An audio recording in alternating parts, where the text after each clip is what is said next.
Continuing with the chase project, what we'd now like to do is change the face so that it no longer has this oval, but it's more of a smiley face. So it really is more of a funny face rather than a scary one.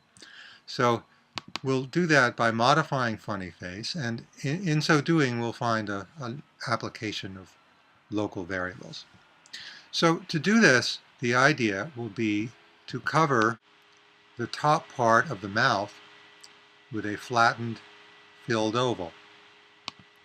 So we'll do that by introducing another instance variable to cover the top part of the mouth, and it will be a filled oval, and we'll call it mouth cover. So as a first take towards creating this object, which we do in the constructor, we can create it exactly as we created the mouth. Call it mouth cover. Of course, that's not exactly what we want, because if we do that, it will completely cover the mouth. Also, it needs to be a filled oval, not a framed oval. So what we want to do is adjust that filled oval so that it's just a little bit higher. Oh, and we also want it to be white.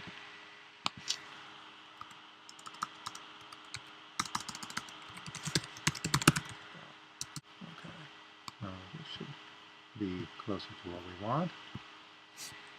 Okay, but as I said, it's covering the entire mouth. So what we're going to do is adjust one of these parameters so it lifts the mouth cover ever so slightly. So we'd like to subtract a little bit, and what we could do is we could take the eye radius, which is pretty small, it's about 8 pixels, and let's just divide it by 3. So we could take 2 or 3 as being the offset that we subtract here, but to make it proportionate with the rest of the face, we'll use this constant that is provided, and let's see how that looks.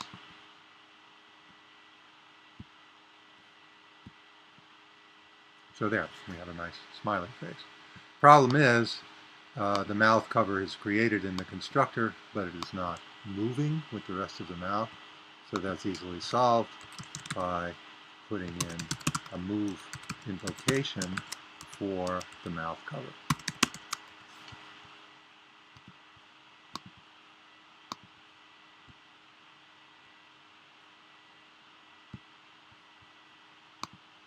So now it moves and works correctly.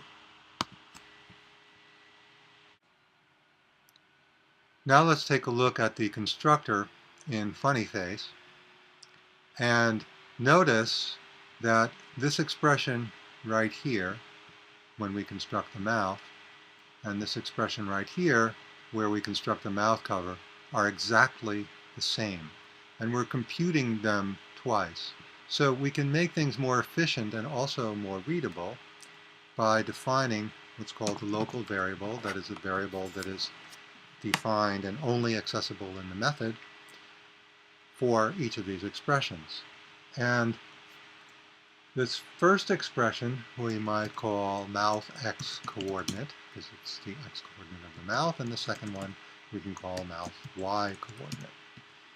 And that's a declaration, and now we need to give them values.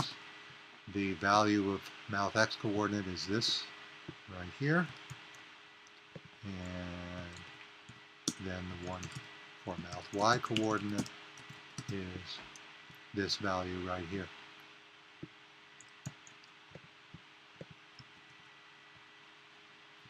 Okay.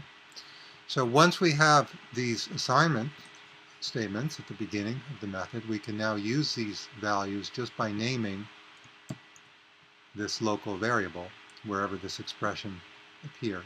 So we can put mouth x coordinate over there and over here as well. Similarly, mouth y coordinate can appear wherever this expression appears, so it's right here. So we can substitute it with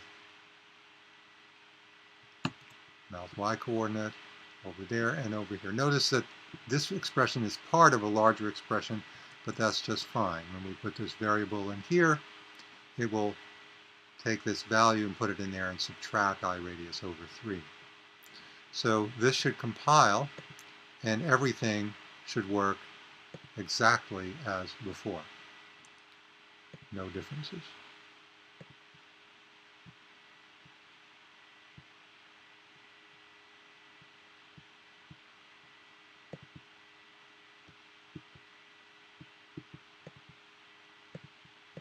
Okay?